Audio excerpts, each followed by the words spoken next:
Après près d'une décennie de divisions et de conflits, la Banque centrale de Libye a été réunifiée. Une réunion élargie s'est tenue dimanche 20 août 2023 au siège de l'institution à Tripoli, annonçant cette unification réalisée grâce aux efforts diplomatiques et aux négociations menées par les parties libyennes avec le soutien de la communauté internationale. Cette réunification des deux banques centrales est une étape décisive au retour à la normalisation de la vie économique en Libye, qui avait été contrariée par cette initiative de l'OTAN en 2011 à l'époque et qui a remis en cause les fondements économiques de cet État africain. Il est donc évident aujourd'hui que la Libye va entamer une phase de reconstruction qui va exiger alors une politique économique tout à fait stable. Et tant que ces banques centrales en réalité seront différentes, toutes les problématiques liées au stock des réserves de change à l'étranger pouvant être des garanties dans le cadre de l'exploitation du pétrole ou du gaz libyen ne pourront pas réellement se réaliser dans un bref temps.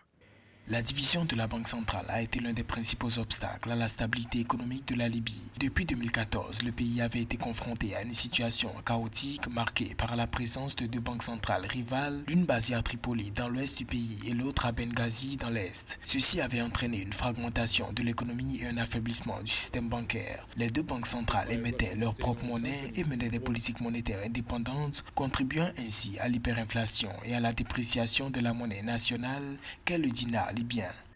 La Banque centrale libyenne est une des banques les plus structurées en Afrique en 1999 et en 2001. Et d'ailleurs, la raison pour laquelle la Commission de l'Union africaine avait déjà mandaté cette banque de pouvoir conduire le schéma de création de la monnaie unique à l'époque. Ce sont des périodes qui rappellent beaucoup de souvenirs, qui montrent également que la descente aux enfers que cette banque centrale a connue depuis quasiment une décennie. Donc, cette réunification pourra peut-être permettre, pourquoi pas, à cette banque centrale de pouvoir alors reprendre ce vieux rêve qui est d'enlever une monnaie unique africaine en réalité.